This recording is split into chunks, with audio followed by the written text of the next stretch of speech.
পথ চলার সঙ্গী। এইখানটা এত সুন্দর একটা অনুষ্ঠান হচ্ছে। আমরা প্রত্যেক বছরই রবীন্দ্রনাথ ঠাকুরের জন্ম জয়ন্তী পালন করি, তার মৃত্যুদিনেও পালন করি, কারণ রবীন্দ্রনাথ ঠাকুর আমাদের সকলের মননের কবি। আমরা এই কবিকে আমরা সবসময় শ্রদ্ধার করে নিবেদন করি এই কারণে, কারণ তার যে স্বরলিপি, এই স্বরলিপি পশ্চিমবাংলায় যা, লন্ডনেও তা, আমেরিকাও তা, সারা বিশ্বে একই স্বরলিপি। এটা কিন্তু ভাবনার বিষয়, এটা তদন্ত করার বিষয় যে এত সুন্দর স্বরলিপি সমস্ত জায়গায় কি করে হয়। সেই কারণে রবীন্দ্রনাথকে আমরা দারুণভাবে শ্রদ্ধার সঙ্গে স্মরণ করি। রবীন্দ্রনাথ একদিকে যেমনি কবি, প্রবন্ধ রচয়ক, তিনি রচনা নিজে নির্ণয় করে যা আজকে বর্তমানে ছেলেমেয়েরা পড়ে ভবিষ্যতের বিষয়টা তারা উপলব্ধি করতে পারে। এহেন একজন ব্যক্তিত্ব, তিনি তার নিজের ছেলেকে নিয়ে গান লিখেছেন, নিজের স্ত্রীকে নিয়ে গান করেছেন, পরবর্তীকালে তিনি একটা বিদেশিনীকে বিয়ে করেছেন, তাকেও নিয়ে গান রচনা করেছেন। এটা ভাবার বিষয় আছে। আজকে এহেন একজন বিশ্বকবি, তিনি শুধু কি বলে রচনা প্রবন্ধ মধ্যে দিয়ে সীমাবদ্ধ নয়, তিনি একজন ভালো রাজনীতির বিশেষজ্ঞ। কারণ আমরা দেখেছি 1905 সালে লর্ড কার্জন বঙ্গভঙ্গ করেছিল, তার বিরুদ্ধে প্রতিবাদ জানিয়েছিলেন রবীন্দ্রনাথ রাখি বন্ধনের মাধ্যমে। প্রত্যেকে বাগবাইয়ার থেকে জগন্নাথ ঘাট, হাওড়া। আবার পরবর্তীকালে দেখলাম এই ব্রিটিশ সাম্রাজ্যবাদ রবীন্দ্রনাথকে নাইট উপাধি দিয়েছেন, তার এক সেকেন্ডও সময় লাগেনি এই নাইট উপাধি ত্যাগ করার জন্য। কেন? 1919 সালে জালিয়ানওয়ালাবাগ হত্যা হয়েছিল, এই হত্যার বিরুদ্ধে প্রতিবাদ জানিয়েছিল। এহেন ব্যক্তিত্ব আজকে সারা বিশ্ব তাকে স্মরণ করে, আমরাও তাকে স্মরণ করি। আর এই জন্যই করি, অনেক ছোট ছোট বাচ্চা ছেলেরা রবীন্দ্রনাথ সম্বন্ধে জানে না, রবীন্দ্রনাথ সম্বন্ধে তার ধারণা নেই। পুঁথিগত বিদ্যার মধ্যে দিয়ে যেটুকু শেখে ওইটুকু শেখে। আমরা এই ধরনের অনুষ্ঠান করে উপলব্ধি করার চেষ্টা করি, তারা শিখুক। এই জন্যই আজকে রবীন্দ্র জন্ম জয়ন্তী আমরা পালন করি। কাজের সাথে 9 নম্বর ওয়ার্ড একেবারে অ্যাক্টিভলি যুক্ত থাকে। শুধু রবীন্দ্র জয়ন্তী না, আরও অন্যান্য সমস্ত উৎসব আমরা পালন করে থাকি, মানুষের জন্য সামাজিক কাজ করে থাকে তৃণমূল কংগ্রেস এই ওয়ার্ডে। এবং আমাদের রামকৃষ্ণদার নেতৃত্বে আজ 9 নম্বর ওয়ার্ড যুব তৃণমূল কংগ্রেসের পক্ষ থেকে এই সুন্দর অনুষ্ঠানটি তারা আয়োজন করেছে। আজ একটা স্পেশাল দিন, আজ আমাদের বিশ্বকবি রবীন্দ্রনাথ ঠাকুরের 164তম জন্মজয়ন্তী। কিন্তু রবি ঠাকুর আমাদের প্রত্যেকটি অনুভূতির মধ্যে রয়েছেন, আমাদের আবেগের মধ্যে রয়েছেন, তাই একদিন কম পড়ে যায়। আমরা দৈনন্দিন জীবনে প্রত্যেকটি মুহূর্তে একজন মেয়ে হিসেবে, নারী হিসেবে, শিল্পী হিসেবে রবি ঠাকুরকে আমরা উপলব্ধি করি, উদযাপন করি। তাই আজ সকলকে রবীন্দ্র জয়ন্তীর অনেক অনেক অনেক শুভেচ্ছা। আমরা শ্রদ্ধা জানাচ্ছি। শিল্পী বলতে কাদের বলা হয়েছে এখানে? আমার প্রিয় দিদি আলপনা নাহা। মঞ্চে উপস্থিত আছেন আমার প্রিয় বৌদি শর্মা বৌদি, প্রাক্তন পৌরমাতা, অত্যন্ত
ছোট ছোট শিল্পীদের সমস্ত শিল্পীদের যারা যারা আজ এখানে উপস্থিত আছেন সবাইকে অনেক আন্তরিক শুভেচ্ছা, একজন শিল্পীর থেকে আন্তরিক শুভেচ্ছা।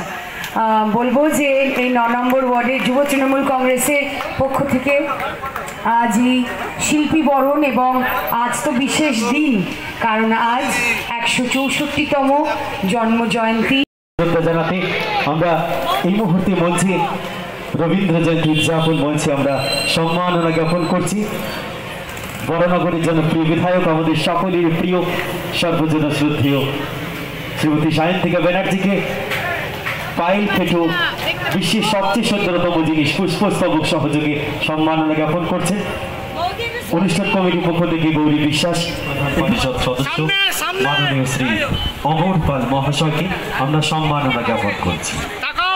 একবার জোরে করতালি হোক সমগ্র অনুষ্ঠান প্রাঙ্গণ জুড়ে। আমরা এবারে সম্মান আরেকবার করতালি চলুন।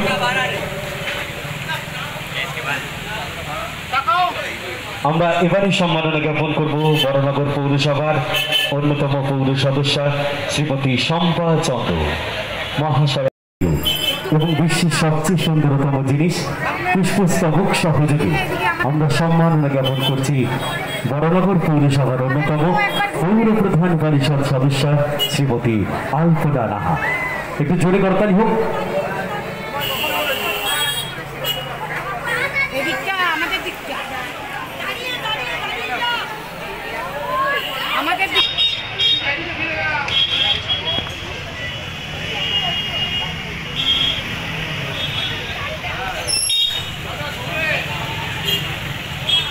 একটা করতালি হোক জোরে সকলে।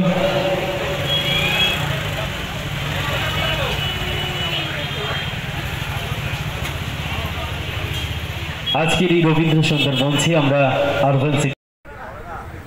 সম্মাননা জ্ঞাপন করছি হারু খেটু মহাশয়কে আমরা সম্মাননা জ্ঞাপন করছি।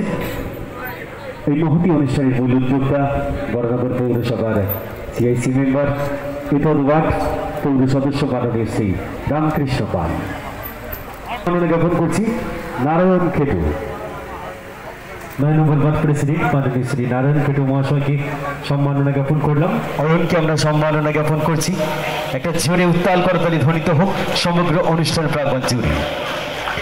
আপনাদের প্রত্যেকের আশীর্বাদ এবং ভালোবাসাকে পাথেয় করে অনুষ্ঠান কমিটির পক্ষ থেকে মিলন দে ব্যাচ উত্তরী এবং পুষ্পস্তবক সহযোগে সম্মাননা জ্ঞাপন করছি।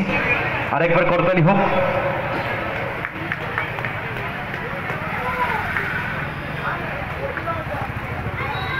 সবাই রয়েছে, আর যাদের কথা না বললে নয়, আমাকে এতটা ভালোবাসা দিয়েছে আমার এই দিদিরা, আর আমাদের এই প্রোগ্রামের যিনি অর্গানাইজার তিনি, সত্যি সেটা অনেকটা বড় পাওয়া। আর সবথেকে বড়